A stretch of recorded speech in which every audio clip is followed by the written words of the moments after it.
Assalamualaikum warahmatullahi wabarakatuh. Salam sejahtera untuk kita semua. Perkenalkan, saya Diva Maulia dengan NIM 2419123200029. Video ini disusun untuk memenuhi tugas mata kuliah Biomedik 2, Anatomi dan Fisiologi, yang diampu oleh Dr. Oski Iliandri Emkes. Pada video ini, saya akan memaparkan materi anatomi dengan topik sistem urepetik. Baik, langsung saja mari kita mulai pembahasannya. Pendahuluan, sistem urepetik ini adalah sistem dalam tubuh yang berfungsi untuk mengeluarkan sisa metabolisme, terutama yang mengandung nitrogen seperti ureum dari tubuh.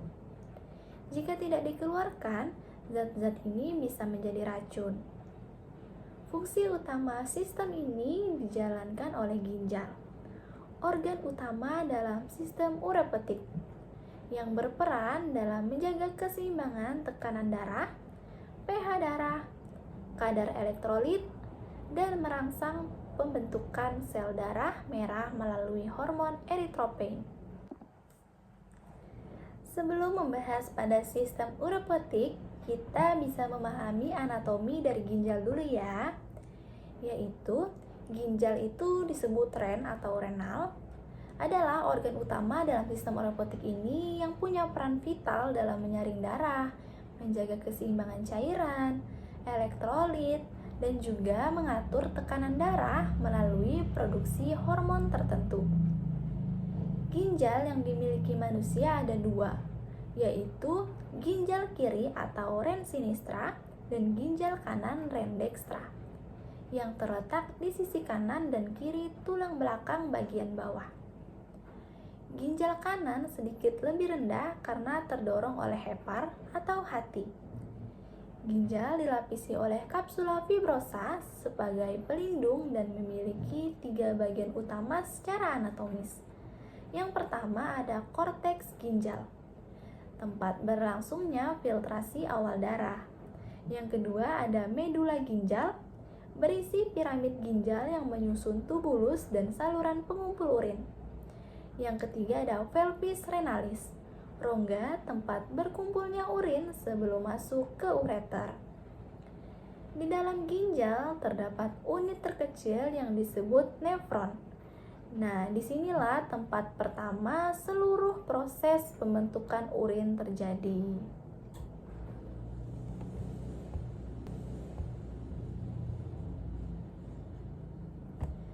Nah, sekarang kita akan mengetahui urutan jalannya urin. Pertama, bagaimana proses pembentukan urin di dalam ginjal? Seperti yang saya katakan sebelumnya, proses ini tidak terjadi di seluruh ginjal, melainkan terjadi di bagian paling kecil dan paling fungsional dari ginjal yang disebut nefron. Nefron ini bisa dibilang adalah unit kerja utama dari ginjal. Dalam satu ginjal ada sekitar 1 juta nefron. Bentuknya mirip pipa yang berkelok-kelok, dan setiap nefron punya tugas menyaring darah, menyerap zat-zat penting, dan membuang limbah. Berikut proses pembentukan urin terjadi dalam organ ginjal, tepatnya pada nefron, yang memiliki 3 tahap, yaitu yang pertama ada tahap filtrasi. Tahap pertama dalam proses pembentukan urin disebut filtrasi atau proses penyaringan. Proses ini terjadi di dalam glomerulus, yaitu jaringan kapiler yang terdapat di dalam kapsula Bowman pada nefron. Darah yang mengalir ke glomerulus akan disaring sehingga zat-zat kecil seperti air, glukosa, asam amino, urea, urobilin, serta ion-ion seperti natrium, kalium, kalsium, dan klorida bisa masuk ke kapsula Bowman. Hasil dari proses ini disebut sebagai urin primer. Pada tahap ini, protein dan sel darah merah tidak ikut keluar karena ukurannya terlalu besar untuk melewati membran glomerulus, sehingga tetap berada di dalam pembuluh darah. Yang kedua ada tahap reabsorpsi.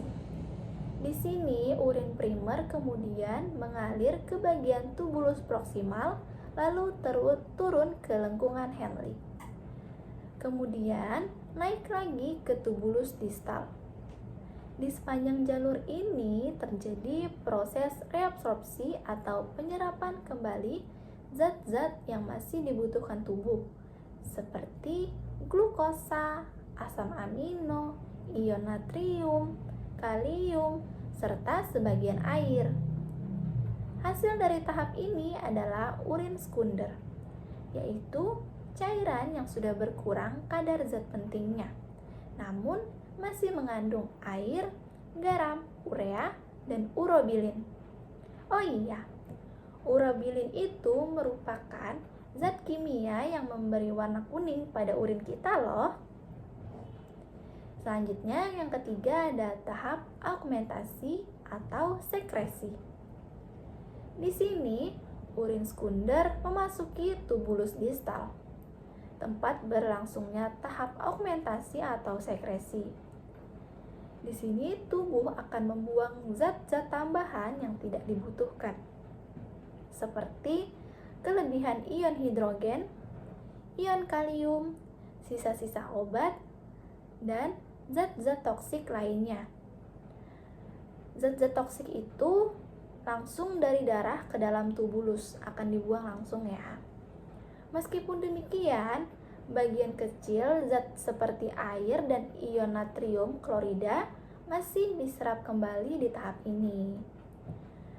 Hasil akhirnya adalah urin sesungguhnya, yaitu cairan limbah metabolik yang siap untuk dikeluarkan dari tubuh. Urin sesungguhnya kemudian dialirkan ke saluran pengumpul sementara di tubulus collectifus.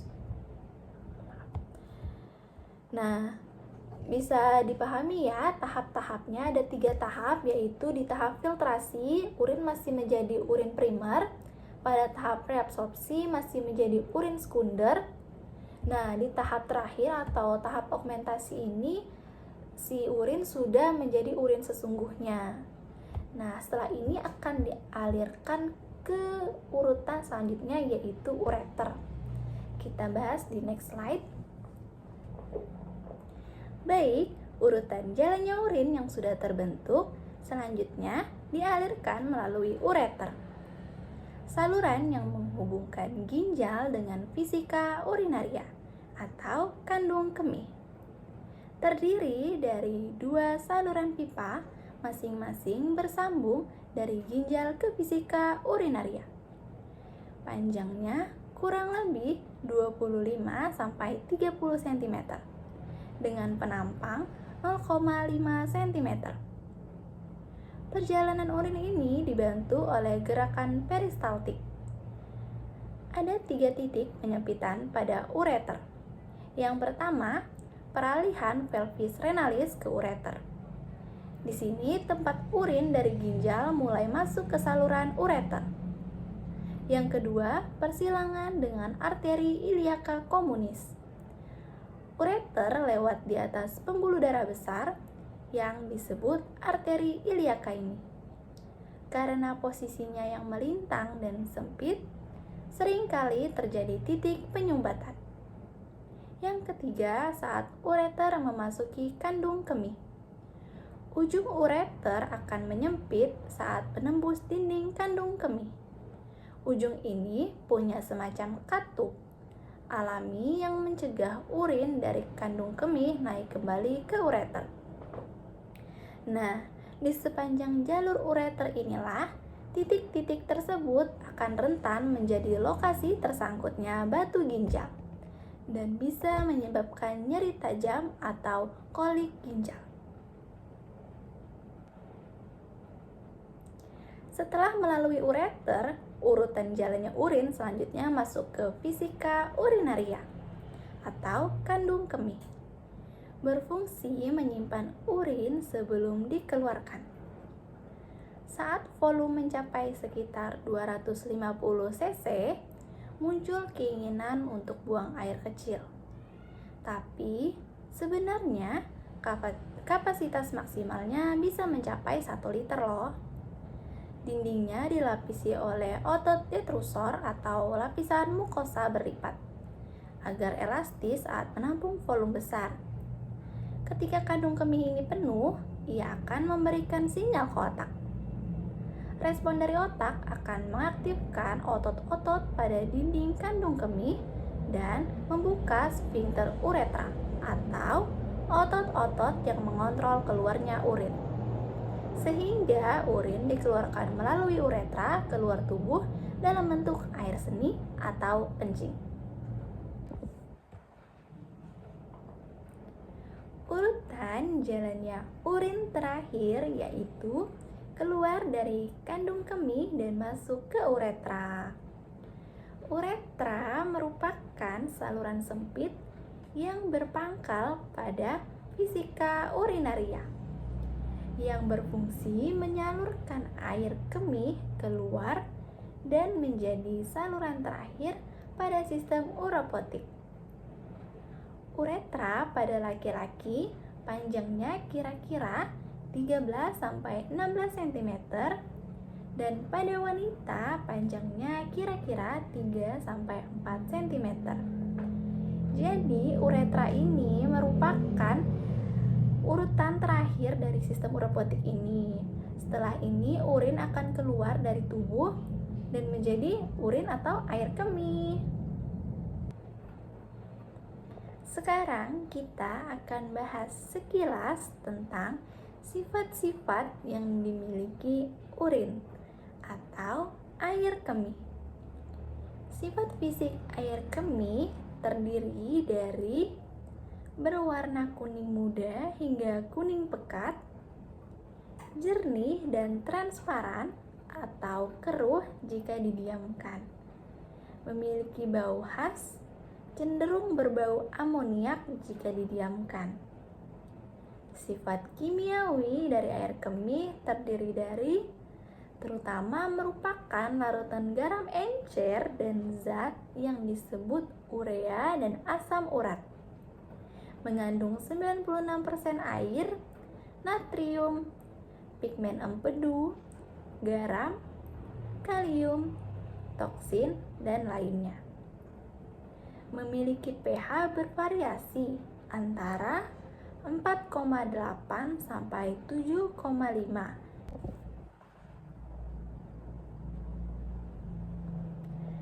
Selanjutnya kita akan membahas tentang ciri-ciri urin normal. Yang pertama, biasanya rata-rata dalam 1 hari kita akan mengeluarkan urin sekitar 1-2 liter. Tapi berbeda-beda sesuai dengan jumlah cairan yang masuk. Lalu warna urin normal itu bening ke oranye tanpa ada endapan. Baunya tajam dan reaksinya sedikit asam terhadap lakmus dengan pH rata-rata 6. Kesimpulannya, sistem uropotik sangat penting untuk kesehatan tubuh, berfungsi mengeluarkan sisa metabolisme dan menjaga keseimbangan cairan.